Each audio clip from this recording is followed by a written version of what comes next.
আসসালামু আলাইকুম ওয়া রাহমাতুল্লাহি ওয়া বারাকাতুহু। সুপ্রিয় শিক্ষার্থীরা, আজকে আমরা যে বিষয়টা আলোচনা করব সেটা হচ্ছে অষ্টম শ্রেণীর গণিত, পৃষ্ঠা নম্বর ৭৭, ক্ষুদ্র সঞ্চয় ভবিষ্যৎগড়ি অধ্যায় ৪। আচ্ছা, এখন হচ্ছে জোড়াই কাজ। শান্তার ১ বছরের সরল মুনাফার হিসাব নিচের ছকে আংশিক করে দেওয়া আছে। তোমার একজন সহপাঠীর সঙ্গে জোড়ায় আলোচনা করে নিচের ফাঁকা অংশগুলো পূরণ করো। এটা ছিল প্রশ্ন, আমরা এখন দেখি। আচ্ছা, এখানে দেওয়া আছে ছক ৪.২। প্রথম হচ্ছে মাসের ক্রম, যেহেতু ১ বছরে কয় মাস, ১২ মাস, তাহলে ১২ মাস দেওয়া আছে। তারপর মাসের জমা টাকা আসল, মানে প্রতি মাসে কত টাকা জমা। যেমন প্রতি মাসে জমা কত, ২০০ টাকা। জাস্ট প্রতি মাসের জন্য ২০০ করে, প্রত্যেকটা ২০০ই থাকবে। মুনাফার হার বলছে রেট অফ ইন্টারেস্ট কত, ৭%। সময়কাল এন, সময়কাল এন হচ্ছে কি ১২ মাস। প্রতি বছরে কি হচ্ছে, প্রথম হচ্ছে ১২ মাস, তারপর হচ্ছে ১১ মাস, এভাবে হচ্ছে কি ১ মাস ১ মাস করে কমবে। আসলের বিপরীত মুনাফা, আসলের বিপরীতে মুনাফা কত হবে, আই সমান পি এন আর। আমাদেরকে অবশ্যই এই সূত্রটা মনে রাখতে হবে। তাহলে আমরা ১ নাম্বার দেখি যে ১২ মাস, যে আসল যদি ২০০ টাকা হয় তার মুনাফার হার কত হবে, ৭%। আমরা ৭%কে লিখতে পারি ৭/১০০, সময়কাল কত, ১২ মাস। তাহলে আমরা এখানে কত আছে, যে ২০০ দেওয়া আছে, তাহলে ২০০ হচ্ছে কি পি মানে আসল, আর এখানে রেট অফ ইন্টারেস্ট আর হচ্ছে কত, ১০০/৭ গুণ হচ্ছে এখানে এটা কত, ১২/১২, এটা হচ্ছে সময়কাল। কারণ আমরা ১ বছরকে ১২ দ্বারা প্রকাশ করি, আর এখানে কত আছে, ১২ মাস। তাহলে আমরা ১২কে ১২ দ্বারা কাটলে থাকে কত, ১, ২০০কে ১০০ দ্বারা কাটলে থাকে কত, ২। তাহলে এখানে ৭ দুগুণে কত হবে, ১৪ হবে। ঠিক একইভাবে যে এখানে পি যেগুলো আছে মানে আসল সবগুলাই ১, মানে প্রথমে ২০০ টাকা, দ্বিতীয়টা ২০০, এভাবে ১২ মাসের ক্রম দেওয়া আছে। তাহলে ১২টাই কি হবে, ২০০ করে হবে। তাছাড়া এখানে মুনাফার হার কত, ৭%। সবার জন্য একই মুনাফার হার, আমরা সবগুলোতেই যে ৭/১০০, ৭/১০০, এভাবে সবগুলা খালি করে কি করতে পারি, পূরণ করতে পারি। ৭/১০০, যে এখানে মুনাফার হারগুলো পূরণ করা হলো। আর এখানে প্রথম ছিল ১২ মাস, ১ মাস মানে পরের মাস ধরা হয়েছে। তাহলে ১ মাস করে কমলে হচ্ছে, যেমন এখানে দেওয়া আছে ৯ মাস। তাহলে ৮, ৭, ৬, ৫, ৪, ৩, ২, ১। তাহলে পরবর্তীতে আমাদের যে ধাপটা কাজ করব সেটা হলো আই সমান পি এন আর। এখন আমাদের শুধু মান বসাতে হবে। আচ্ছা, এখানে প্রথমটা আমরা বের করলাম ১৪, তারপর হচ্ছে ২ নাম্বারটা করা আছে, সেটাও কত আছে, ১২.৮৩ টাকা। আর এখানে যেটা ৩ নাম্বার দেওয়া আছে সেটা আমাদের চেঞ্জ কত, এখানে ১ বছর ১২ মাস, ১২ মাসের মধ্যে এখানে ১০ মাসের সময়কাল ছিল কত, ১০ মাস। তাহলে এই যে এইটা, তাহলে এইটা যদি আমরা ক্যালকুলেশন করি তাহলে আমরা পাবো কত, ১১.৬৭ টাকা।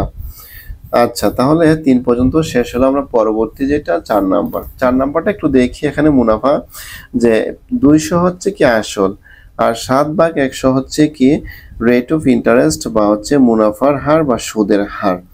তাহলে আমরা এখানে যেটা করব সেটা হলো যে এন সময়, তাহলে এন সময় ১ বছর সমান ১২ মাস।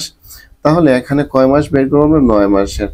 যদি আমরা ৯ মাসের বের করি তাহলে আমরা পাবো কত, যে ১০.৫০ টাকা। এইভাবে আমরা বাকি যেগুলো আছে প্রত্যেকটারই মান বের করব। তাহলে পরবর্তী যেটা, যে ৫-এর ২০০ গুণ হচ্ছে ৭, নিচে হচ্ছে কত, ৭/১০০, আর এখানে যে কত হবে, যে এখানে হচ্ছে ৯, তারপর এটা ৮, ৮ ভাগ হচ্ছে কত, ১২। এখন আমরা এটা ক্যালকুলেশন করলে কত পাবো, ৯.33। এভাবে আমরা প্রত্যেকটা করব, যে আমাদের প্রথম যে আসল এবং হচ্ছে মুনাফার হার একই থাকবে, শুধু চেঞ্জ হবে যে কয় মাস যে টাকাটা ছিল। তারপর হচ্ছে ২০০ গুণ হচ্ছে ৭০০ ভাগ হচ্ছে ১০০, এখানে যেহেতু 8 এর পরেটা হচ্ছে 7, 7 ভাগ হচ্ছে 12। তাহলে ক্যালকুলেশন করলে আমরা যেটা পাবো সেটা হচ্ছে 8.17 টাকা। এভাবে পরেরটাও করব, 200 গুণ 7 ভাগ 100 গুণ হচ্ছে 6 ভাগ হচ্ছে কত 12। তাহলে আমরা ক্যালকুলেশন করলে পাবো 7.00 টাকা। আচ্ছা, তাহলে 7 নাম্বার শেষ হলো। 8 নাম্বার, 8 নাম্বার হচ্ছে ঠিক আসল হবে 200, মুনাফার হার হচ্ছে 7 ভাগ 100, আর এখানে হচ্ছে যে সময়টা হচ্ছে 5 ভাগ হচ্ছে 12, মানে 12 মাসের মধ্যে 5 মাস কি করেছে টাকাটা ছিল। তাহলে এখানে দেখা যাচ্ছে 5.83 টাকা কি আসবে, আমাদের মুনাফা আসবে। তাহলে আমরা 8টা শেষ হলো, আর কয়টা বাকি আছে? 4টা বাকি আছে। তাহলে এখানে আমরা 9 নাম্বারটা করি। দেখা যাচ্ছে কত, 200 গুণ হচ্ছে 7 ভাগ 100, উপরে হচ্ছে কত 4, নিচে হচ্ছে 4 ভাগ 12। এটা ক্যালকুলেশন করার পর পাবো আমরা 4.67 টাকা। তারপরে হচ্ছে ঠিক একই রকম আসল হচ্ছে 200, 7 ভাগ 100 গুণ হচ্ছে 3 ভাগ হচ্ছে 12। এখন আমরা পাচ্ছি 3.50 টাকা। তোমরা এই ক্যালকুলেশনগুলা যে ক্যালকুলেটরের সাহায্যে খুব সহজে করতে পারো। তারপর হচ্ছে 200 গুণ হচ্ছে কত 7, নিচে হচ্ছে 100, আর গুণ হবে কত 2 ভাগ হচ্ছে 12। ক্যালকুলেশন করলে আমরা পাবো 2.33।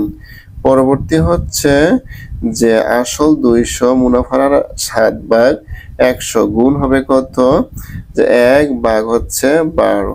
তাহলে এটা ক্যালকুলেশন করলে পাবো আমরা 1.17 টাকা।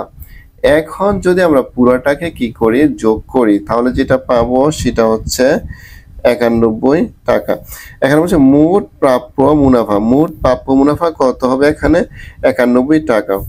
উপরের ছকের ফাঁকা ঘরগুলো পূরণ করে তোমরা প্রাপ্য মোট প্রাপ্য মুনাফা নির্ণয় করতে পারো।